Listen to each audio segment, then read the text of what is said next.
성경 말씀 한 절 보시겠습니다. 히브리서 11장 32절입니다. 히브리서 11장 32절 말씀입니다.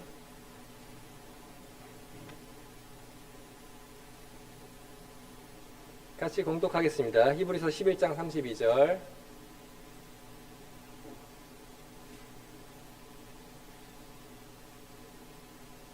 네, 시작. 내가 무슨 말을 더하리요? 기드온과 바락, 삼손, 입다, 다윗 및 사무엘과 선지자들의 일을 말하려면 내게 시간이 부족하리로다. 전에 기드온에 대해서 말씀을 한번 전했었는데요. 읽다 보니까 바락이라는 인물이 나옵니다. 근데 바락이 누구지? 라고 생각할 정도로 인지도가 없는 인물인데요. 그래서 사사기 보면 이제 바락이 나오죠. 사사기 4장 말씀 한번 보겠습니다. 4장 1절부터 9절 말씀 같이 읽겠습니다. 사사기 4장.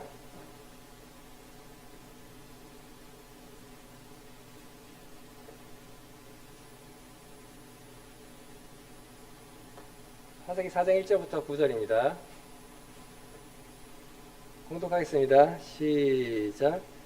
에훗이 죽으니 이스라엘 자손이 또 여호와의 목전에 악을 행하매 여호와께서 하솔에서 통치하는 가나안 왕 아빈의 손에 그들을 파셨으니 그의 군대 장관은 하로셋 학고임에 거주하는 시스라요. 야빈 왕은 철병거 900대가 있어 20년 동안 이스라엘 자손을 심히 학대했으므로 이스라엘 자손이 여호와께 부르짖었더라. 그때 라피도스의 아내 여선지자 드보라가 이스라엘의 사사가 되었는데 그는 에브라임 산지 라마와 베델 사이 드보라의 종려나무 아래에 거주하였고 이스라엘 자손은 그에게 나아가 재판을 받더라. 드보라가 사람을 보내어 아비노함의 아들 바락을 납달리 게네스로 불러다가 그에게 이르되 이스라엘의 하나님 여호와께서 이같이 명령하지 아니하셨느냐? 너는 납달리 자손과 스불론 자손 10,000명을 거느리고 다볼산으로 가라. 내가 아빈의 군대 장관 시스라와 그의 번거들과 그의 무리를 기송강으로 이끌어 내게 이르게 하고 그를 내 손에 넘겨주리라 하셨느니라.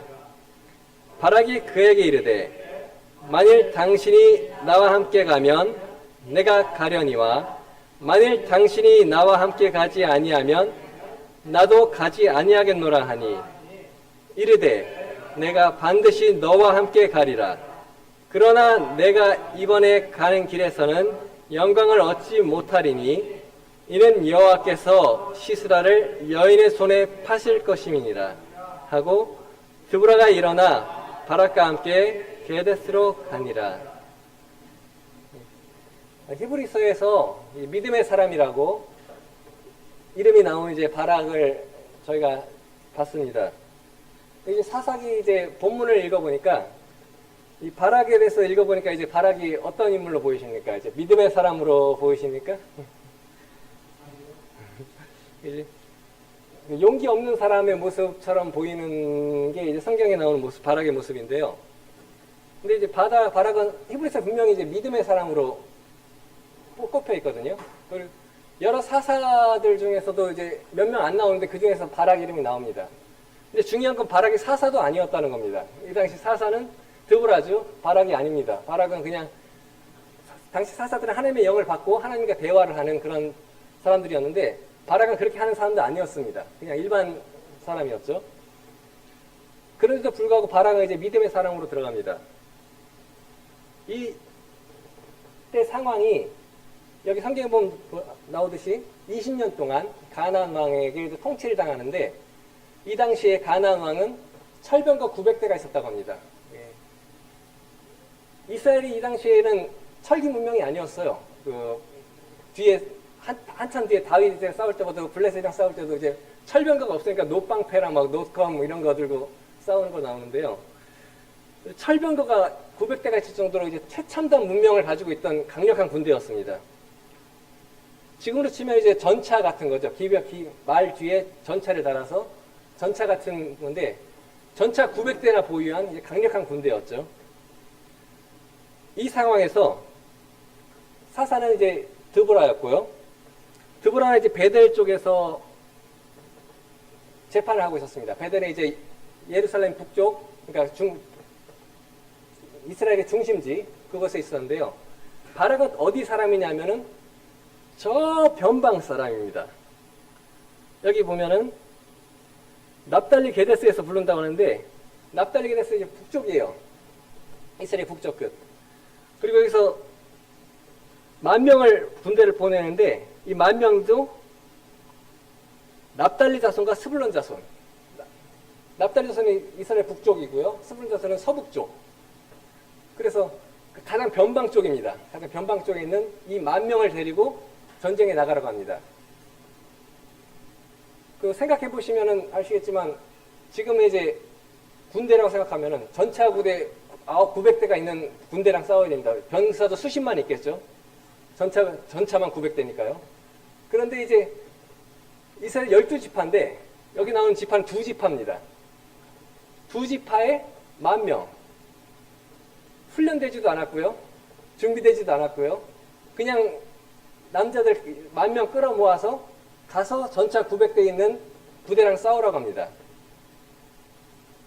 또 여기서 보면 이제 기송강 쪽으로 다볼산에 모였다가 기송강 쪽으로 가라고 하는데, 우리가 전차 900대랑 싸운다고 하면은 어떻게든 좀 이기려고 하면은 시가전이나 아니면 방성전이나 성리에서 싸우거나 이렇게 해야 되는데, 기송강 쪽으로 가면, 다볼산에서 기송강 쪽으로 가면 서쪽으로 가는 건데요. 평야지대입니다, 그쪽이.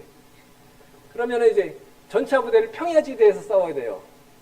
그러니까 훈련되지 않은 10,000명 군대로 가장 강력한 군대의 전차 부대를 평야 지역에서 개괄지죠. 그냥 아무것도 숨을 데도 없는 그냥 평지에서 기마병 부대랑 싸워야 됩니다.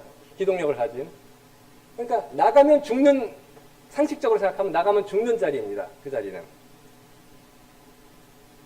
드보라가 이 말을 했을 때, 나가서 싸우라고 하나님께서 명령하셨다고 이 말을 했을 때, 바락의 대답을 다시 한번 보겠습니다. 8절입니다. 제가 읽겠습니다.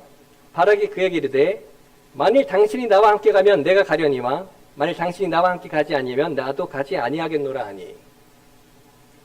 이제 이 모습 보면 이제 바락이 겁먹고 무서워하는 모습으로 보이는데요. 근데 이제 중요한 거 한번 보겠습니다. 바락은 당시 사사가 아니었습니다. 하나님의 명령을 들을 수 있는 사람이 아니고 하나님과 대화할 수 있는 사람이 아닙니다. 그 하나님과 대화하고 하나님하고 통하는 사람이 누구였죠? 이 당시에? 드보라입니다. 그렇다면 바락이 하나님의 명령을 계속해서 받으려면 누가 함께 있어야 되는 거죠? 네, 드보라와 함께 있으면 하나님과 같이 있는 겁니다. 바락이 하나님과 동행하는 방법은 드보라와 같이 있는 겁니다. 만약에 바락이 무서웠다면 나는 전쟁에 나가지 않겠습니다라고 대답했을 겁니다. 조건을 달지는 게 아니라 나는 전쟁에 안 나갈 겁니다. 무서우니까. 나가자마자 죽을 게 뻔한데 10,000명으로 어떻게 저 전차 900대와 수십만 군대를 어떻게 이깁니까? 안 가겠습니다라고 대답하는 게 정상인데, 드보라가 함께 가면 내가 가고 드보라가 함께 가지 않으면 안 가겠다고 말은, 하나님이 동행하시면 내가 가고 하나님이 동행하지 않으면 나는 가지 않겠다라고 대답한 것입니다. 여기 드보라의 대답이 바로 내가 반드시 너와 함께 가리라라고 대답합니다. 이 내가 반드시 너와 함께 하리라, 많이 들어본 말씀 아닙니까? 하나님께서 아브라함에게도 야곱에게도 이삭에게도 모세에게도 여호수아에게도 또 뒤에 나오는 기드온에게도 항상 약속하시는 것이 있습니다. 내가 반드시 너와 함께 한다. 이 대답을 하십니다. 하나님께서는 드보라를 통해서 대답해 주신 겁니다. 내가 너와 함께 할 것이다. 근데 이제 뒤에 영예를 잃어버린다, 이것 때문에 가치가 없는 모습으로 보이죠? 근데 보십시오. 하나님과 함께 동행해서 이제 전쟁터에 나가게 됩니다. 이 전쟁은 누가 하는 거죠, 그럼? 바락이 하는 겁니까? 하나님이 하시는 겁니다. 그럼 이 영예는 누가 가져가야 되는 거죠? 영광, 영예, 이 포상. 저는 제가 기도할 때 잠깐 그 여리고 사건 얘기했었죠. 여리고성에서 탈취물을 다 가졌을 때 그 탈취물은 승자의 거라고 했습니다. 이긴 사람의 거. 그러니까 하나님의 거죠. 탈취물은. 근데 아간이 그걸 가졌을 때 이스라엘 자손이 범죄한 것이고 하나님의 것을 훔쳤기 때문에 하나님의 영광의 승리를 훔쳤기 때문에 범죄한 거라고 하는데 이것도 같은 겁니다. 이 영광은 전쟁의 승리의 영광은 하나님만 가지시는 거기 때문에 바락이 하나님과 동행하게 됐을 때 이제 바락의 힘으로 이기는 게 아닙니다. 바락의 힘으로 승리하는 게 아니죠. 하나님이 동행하기 때문에 하나님의 힘으로 이기는 겁니다. 그렇기 때문에 그 영광은 하나님께서 가져가십니다. 그래서 바락의 것이 아니게 됩니다. 바락은 이 말을 듣고 전쟁터에 나아갑니다. 자, 보십시오. 만 명의 오합지졸이죠. 오합지졸 훈련되지 않은 부대를 이끌고 평야지대에 가서 전차 900대랑 이제 싸우러 가는데 영광도 없는 길입니다. 이거 봤죠? 바락에게 영광이 있습니까? 하나님께서 영광이 없을 거라고 대답해 주셨습니다. 그렇다면 영광도 없는 길이고 그러니까 잘못되면 죽음이고요. 전쟁터에서 죽는 거고 잘 돼봤자 승리해서 아무런 영광이 없는 길입니다. 바락에게는. 그런데 바락은 그 길로 나아갔습니다. 이것이 믿음의 사람으로 들어갔던 바락의 모습입니다. 뒤에 부분을 한번 또 보시겠습니다. 사사기 10절부터 다시 보겠습니다. 10절부터 16절까지 4장 10절부터 16절까지 같이 읽겠습니다. 시작. 바락이 스불론과 납달리를 게데스로 부르니 10,000명이 그를 따라 올라가고 드보라도 그와 함께 올라가니라. 모세의 장인 호밥의 자손 중 겐 사람 헤벨이 자기 족속을 떠나 게데스에 가까운 사이단님 상수리나무 곁에 이르러 장막을 쳤더라. 아비노함의 아들 바락이 다볼산에 오른 것을 사람들이 시스라에게 알림해 시스라가 모든 병거 곧 철병거 900대와 자기와 함께 있는 모든 백성을 하루새부터 기송강으로 모은지라. 드보라가 바락에게 이르되 일어나라. 이는 여호와께서 시스라를 내 손에 넘겨주는 날이라. 여호와께서 너희 앞에 나가지 아니하시느냐 하는지라. 이에 바락이 10,000명을 거느리고 다볼산에서 내려가니 여호와께서 바락 앞에서 시스라와 그의 모든 병거와 그의 온 군대를 칼날로 혼란에 빠지게 하심에 시스라가 병거에서 내려가 걸어가 도망한지라. 바락이 그의 병거들과 군대를 추격하여 하로세크에 이르니 시스라의 온 군대가 다 칼에 엎드려졌고 한 사람도 남은 자가 없었더라. 아까 바락에게 조건을 걸었다고 했죠? 하나님과 동행하는 조건이었습니다. 근데 만약에 제가 바락이었다면 조건을 저도 철병거 900대를 주시고요. 저도 군대를 30만을 주시고요. 이런 환경을 원했을 것입니다. 조건을 그런 걸 원했을 것입니다. 아까 말했듯이 두려웠다면 전쟁터에 안 나갔을 것이고요. 전쟁터에 만약 나간다면 조건을 걸었겠죠. 더 뛰어난 무기, 더 많은 군대, 또 이런 기송과 같은 평야지대 말고요. 좀 더 게릴라전 할 수 있는, 기습을 할 수 있는 뭐 야간전이라든지 뒤에 기도한 것처럼요. 야간전이라든지 뭐 기습이라든지 뭐 여러 가지 생각을 할 텐데 그런 거 없이 그냥 하나님의 명령에 따라 그냥 나아갑니다. 아까 말했듯이 다볼산으로 모였을 때 모든 군대와 철병과 900대를 가지고 시스라가 나오죠. 다볼산에서 10,000명 가지고 내려옵니다. 12지파 중에 몇 지파라고요? 2지파. 그 뒤에 이제 5장 보면 노래 나오는데 루벤 이런 데는 불러도 안 왔습니다. 여러 가지 고민하고 그러다가 다른 지파들이 얘기를 듣고도 안 왔다는 얘기 기록이 나와 있습니다. 그러니까 다른 지파도 몰랐던 게 아니에요. 다 알았는데 안 왔습니다. 2지파밖에 안 왔죠. 그런데도 불구하고 이 전쟁은 하나님께서 동행하실 때 바로 하나님이 전쟁이 된 것입니다. 저희가 사무엘에서 용리와 비느하스 얘기를 알고 있죠. 하나님께서 함께 할 거라고 생각하고 그들은 언약궤, 법궤를 메고 전쟁터에 나옵니다. 우리는 하나님과 함께 한다는 그 증거로. 근데 하나님이 거기서 함께 하지 않으셨죠, 그 전쟁에. 법계만 그 사람들이 함께 했지, 하나님이 함께 하지 않은 전쟁이었습니다. 그러니까 패배했습니다. 그 법계가 하나님이 상징이었지, 하나님 그 자신이 아니었기 때문이죠. 하나님이 동의했을 때는 그런 상징물이 없을 때도 승리했습니다. 여기 15절 다시 보겠습니다. 제가 읽겠습니다.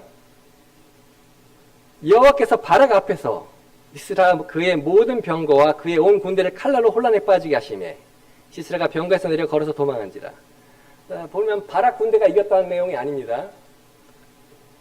여호와께서 바락 앞에 가셨습니다. 여호와께서 바락 앞에서 그냥 군대를 쓰러가 가셨어요. 그러니까 그 10,000명 그냥 따라간 겁니다. 하나님을. 이 성경에 그렇게 나와요. 하나님의 힘으로 이겼다는 거. 바락의 힘으로 10,000명의 힘으로 이긴 게 아닙니다. 그런데도 불구하고 만약 이스라엘 사람들은 이것을 10,000명의 힘으로 이겼다고 생각한 것 같습니다. 그렇기 때문에 이 바로 뒤에 나온 게 기드온 얘기입니다. 기드온입니다. 기드온일 때도 처음에 32,000명 모였다가 다 도망가고 10,000명이 남죠. 이 바락 상태랑 똑같습니다. 근데 10,000명도 많다고 300명으로 줄이십니다. 왜냐하면 이스라엘 사람들이 그 10,000명으로 바락 때 이겼을 때 우리 10,000명 정도 힘으로 이겼으니까 우리의 힘으로 이겼다라고 사람들이 생각한 것입니다. 그렇기 때문에 300명까지 줄이십니다.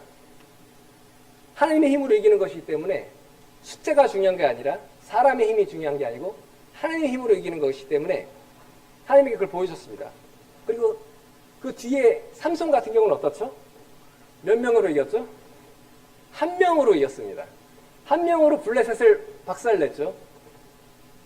사람의 숫자가 중요한 게 아니라는 걸 하나님께서는 뒤에 계속해서 보여주십니다. 왜냐하면 이스라엘이 그 사람의 숫자에 자꾸 의존하고 우리가 수를 늘려서 우리 힘으로 이겼다고 자꾸 생각했기 때문에 하나님께서 그걸 깨우쳐주기 위해서 자꾸 그걸 보여주신 것입니다.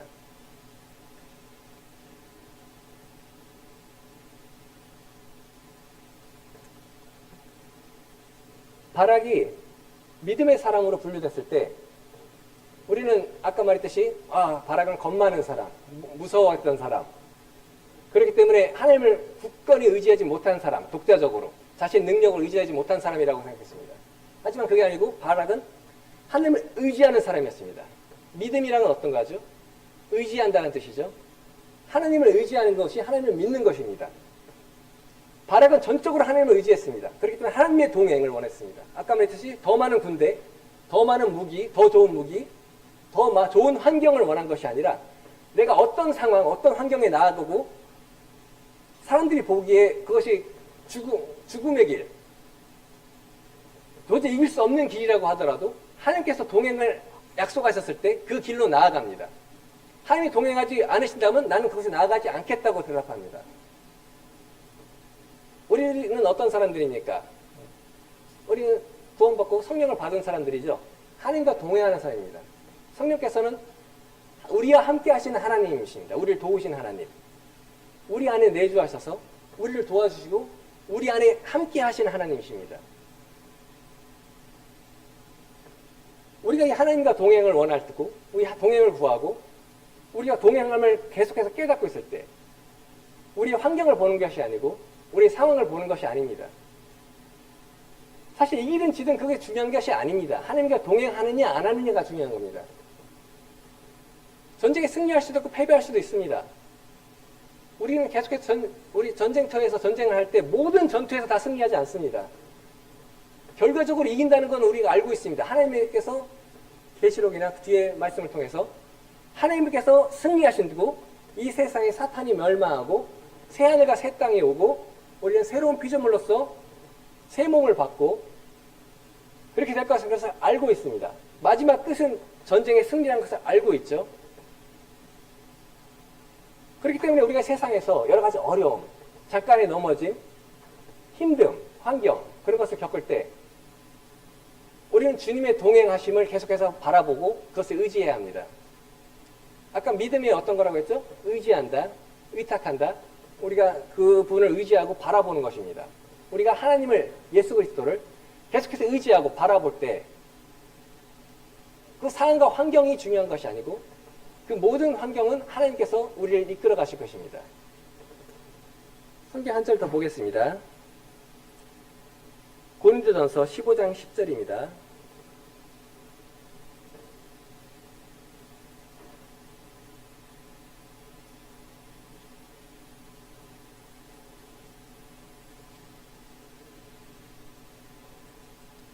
고린도전서 15장 10절 제가 읽겠습니다. 같이 공독하겠습니다. 15장 10절 시작. 그러나 내가 나된 것은 하나님의 은혜로 된 것이니 내게 주신 그의 은혜가 헛되지 아니하여 내가 모든 사도보다 더 많이 수고하였으나 내가 한 것이 아니요 오직 나와 함께 하신 하나님의 은혜로라. 바울이 겸손한 사람이라서 내가 한 것이 아니고 하나님께서 하셨다고 말한 걸로 보이기도 하지만요, 실제로 보면은 우리가 성경을 통해서 보면 바울은 이 모든 것이 하나님께서 하셨다고 고백하고 있습니다. 내가 한 것이 아니고 하나님께서 하셨어요. 물론 바울은 수고했습니다. 그거를 열심히 했어요. 내가 다른 사도보다 더 열심히 했습니다. 근데 그 결과물, 그 과정, 그 모든 것은 내가 한 것이 아니고 하나님께서 하셨다. 바락도 그렇게 말했을 것입니다. 내가 그 전쟁터에서 나가서 싸워서 이겼습니다. 승리했어요. 바락의 힘으로 이긴 것이니까. 바락의 능력이 뛰어나서, 바락의 지혜가 뛰어나서, 힘이 뛰어나서, 군대가 많이 훈련된 군대니까 그렇게 말하지 않으실 겁니다. 내가 바락이 승리했던 것은 하나님께서 하셨다. 하나님께서 승리하셨다. 왜냐하면 이 모든 것이 은혜이다. 은혜로서 된 것이다. 이렇게 말했을 것입니다. 사도 바울도 마찬가지입니다. 사도 바울도 내가 나된 것은 하나님의 은혜로 된 것이다. 내가 나된 것조차 다 하나님의 은혜라는 것입니다. 여기 은혜가 3번 나오죠. 내가 나된 것은 하나님의 은혜로 된 것이고 내게 주신 그의 은혜, 내게 주셨던 겁니다. 그 은혜를 내게 주셨고 헛되지 않은 그 은혜를 갖고 내가 더 많이 열심히 수고했지만 이 모든 것은 하나님의 은혜로 된 것이다. 전에도 제가 한번 말한 적이 있는데 우리가 이 자리에 나올 수 있었던 것은 시간이 되었기 때문이고 우리가 건강을 하나님께서 허락하셨기 때문이고 또 그 경제적인 물질을 또 허락하셨기 때문이고 여러 가지를 허락하셨기 때문에 저희가 여기에 나왔죠. 허락하지 않으시면 못 나옵니다. 하나님께서 하지 않으시면 아무것도 할 수 없어요. 근데 물론 우리가 수고해야 됩니다. 우리 열심히 해야 돼요. 하나님의 일을 열심히 해야 됩니다. 근데 이 모든 결과물, 이 모든 것들은 하나님께서 하신 거라는 것을 우리는 결과적으로 고백하게 될 것입니다. 우리가 하나님께서 또 우리를 그런 길로 이끌어 가십니다. 왜냐하면 우리가 이게 성령님이 계시기 때문에 성령님께서 우리를 그 길로 인도하십니다. 우리를 이끌고 가세요. 바락이 하나님과 동행했던 것처럼 우리 역시 하나님과 동행하기 때문에 하나님께서 우리와 함께 하시기 때문에 우리를 통해서 하나님께서 일하시고 우리를 통해서 우리를 이끌어 가셔서 그 일을 해내십니다. 물론 우리가 수고하고 열심히 하지만 그 모든 과정과 고백은 우리는 무익한 종으로서 드러날 수밖에 없고 우리는 모든 면류관을 마지막에 하나님 앞에 내어드릴 수밖에 없는 그런 존재입니다. 받은 면류관도 이것이 내 것이 아니고 하나님 것이라고 결국 돌려드리는 것이죠. 요한계시록에 24장로가 모두 면류관을 하나님께 바치는 모습이 나오죠. 그들이 하나님께 받은 면류관인데 불구하고 하나님께 다시 바칩니다. 왜냐하면 이 모든 영예는 받을 존재는 우리가 아니고 하나님이시기 때문입니다. 영예를 받을 분도 하나님이고 은혜를 베푸신 분도 하나님이고 승리하신 것도 하나님이십니다. 우리가 이것을 고백하고 이것을 알아갈 때 하나님의 은혜가 무엇인가, 이 은혜가 우리의 삶을 계속해서 이끌고 있구나라는 것을 계속해서 깨닫게 됩니다. 우리 역시 나의 나된 것은 하나님의 은혜로 된 것이라고 고백하고 우리가 모든 삶은 주님의 은혜로 된 것이라고 고백하는 삶을 살아가야 할 것입니다. 이 모든 것은 주님께서 우리를 또 이끄실 것입니다. 기도드리고 마치겠습니다.